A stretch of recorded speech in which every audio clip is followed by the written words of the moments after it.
As we completed our legislative session in Harrisburg this summer, I was reminded of a very judicious question posed to me by a student when I was mayor of Plano, Texas. If you had a choice of doing the right thing or getting re-elected, which would you choose? He asked. Legendary King Arthur was said to have opened his Knights of the Round Table meetings with the following prayer: "May God grant us the wisdom to discover the right, the will to choose it, and the strength to make it endure." What insight is reflected, particularly for elected officials, in those 22 words? The right thing is rarely black or white. Doing the right thing requires research, homework, debate, listening, and more listening. As well as listening to others, it requires a careful balance of listening to your heart as well as listening to your brain. Arthur was right to pray for the wisdom to discover the right. It is seldom easily identifiable, and not everyone can find it.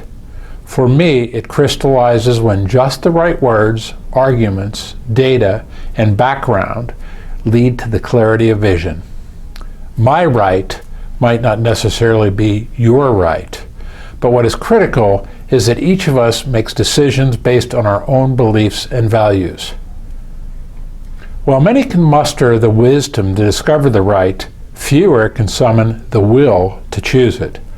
It's discouraging to admit that in many cases our society punishes those who do the right thing. King Arthur chose to defend rather than abandon a small defenseless neighboring kingdom when it was unjustly attacked. He paid for his choice with a bloody and divisive war. How difficult it must have been for him to choose the right when he could so easily have ignored it.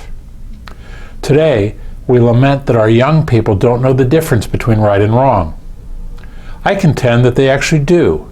They have the wisdom to discover the right, but often lack role models who demonstrate the importance of choosing it. Arthur recognized that choosing the right, while difficult, is not as difficult as making it endure. In today's society, we tend to take the path of least resistance. You may have heard the expression, "That's not a hill I want to die on." The Day America Told the Truth by James Patterson and Peter Kim reveals that only slightly more than 30% of Americans believe there are any living heroes today. If we would do a better job of rewarding those who do the right thing, even when we disagree, we would encourage the making of heroes. My answer to the Williams High School student was easy. I would do the right thing. Even though at times the evidence doesn't always support it, I still have faith that most people are positive. I believe that if you listen to and respect the opinions of others, give careful consideration to all sides, and make a decision based on your conscience, even those who disagree with you will respect you for doing what's right. As we work our way through this election season, we should choose folks who will do what they think is right, rather than what may help them get re-elected. As I see it, elected officials who are driven by what's right and voting their conscience, rather than what may seem expeditious, are key to the success of our democracy. I'm John Longstreet with another edition of the Longstreet Beat. Thanks for tuning in, and I'll see you again next time.